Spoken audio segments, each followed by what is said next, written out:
this whole debate comes down to the question of freedom of speech and of the freedom of independent media. We talked about the independence of press. And I want to clarify what it means for press to be independent. Independent press doesn't mean that every journalist has to be objective in his own way and has to describe always the both sides. It's an ideal.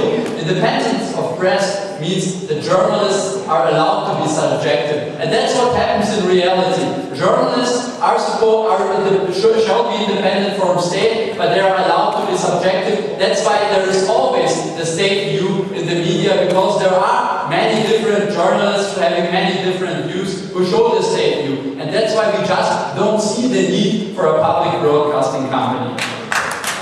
Your proposal was a little bit unclear to me. You, on the one hand, said that the people have the right to see the opinion of the government, and on the other hand, you said that the people, that your public broadcasting system shall be independent. So, what is now the case? Please clarify whether it's about having an independent public broadcasting system, or whether it's about having people to see, no, thank you, the opinion of the government. You've talked about censorship and that there will be no censorship. Even in Germany, where you have a fairly independent public broadcasting system, there is a thing as censorship. It is really shameful to us, as I represent the German team, but there is a thing like censorship. It was like 1 month ago when a German politician ensured that the chief journalist of one of our major public broadcasting systems was fired because he didn't like him politically. This is not okay, and this is not what we understand as independent press. Public press cannot, under no means, under no circumstances, be independent. That's what it comes down to.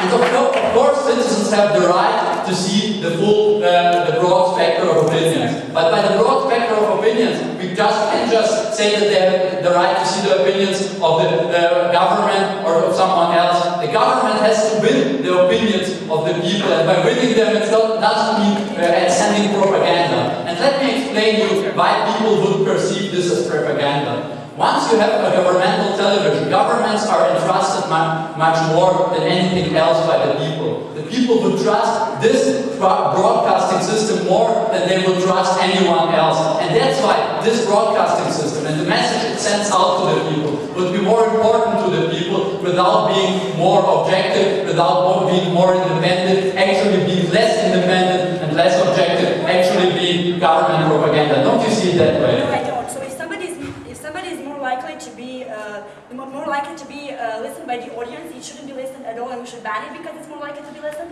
If the government has something to say which is more likely to be listened by the audience, then it will be presented to the audience because the journalists which are from the other private companies are independent, and because there are many enough other companies which will present this opinion. If their opinions are bad or stupid, they will present it to the audience. And for the future of the media, what will it look like? It looks like that the future of the media, there is an event, something we call convergence. I'm not sure whether it's called in English the same, but I believe so. It means that the television melts together with the internet and with all the other media. Where is the borders of your proposal? The television should not be a competitor in the internet, but nowadays it's not only in Germany the case, it's also in England the case, and it's in many other countries the case that the television, the public, is a competitor in the internet to the offers which are in the internet, and they are a real competitor. I'm not sure who of you is single. The German television system once had a dating website set up on their website, and they were a competitor to all the private dating websites. There is no border, there is no control. Once you have convergence, there shouldn't be the state if there is a free market working. And we explained that there is a free market working because in nearly every country you have different actors on the news market. And this is also an effect of convergence. One of the first actors on the news markets are you, the people who sit here, the people who sit around the world, who write blogs. You are quite a new actor to this market, but you are powerful. And there are other actors on the news market, like small internet news sites, like small television broadcasting companies, like small radio broadcasting companies, like big ones. There is independence of press, and there are some companies who support the government and others who don't, but there are so many of them that the public opinion is represented enough, and that's why we don't need a public broadcasting system.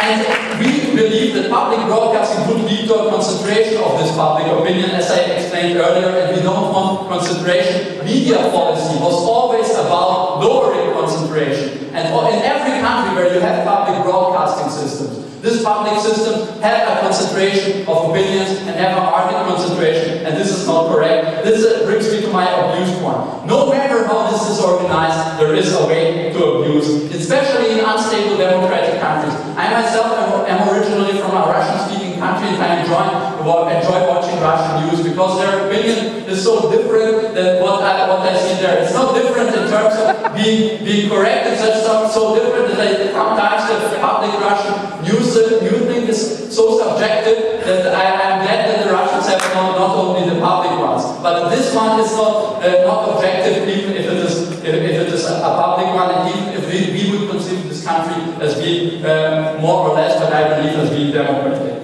And I think we have here a contradictory terms at all. Democracy means, in terms of press, means independence of press. And independence of press means independence from the state. The press is conceived as the fourth power in the state. And the fourth power is the one which controls the state. And this should be done by the press if we have such a thing as a public press. It is really, really difficult to ensure that this public press is going to control it, and we don't want, that's why we don't want this. There is another form of abuse by the television companies as for entering new markets. If they are publicly backed up by public money and not working as enterprises and as corporations, they can do risky investments in new markets, and they start getting, they have more security in this, and they have a competitive edge, which is not fair in a free market. That's why this government stood for a free opinion, free speech, and independent press, and that this independence of press is ensured not by a public company which doesn't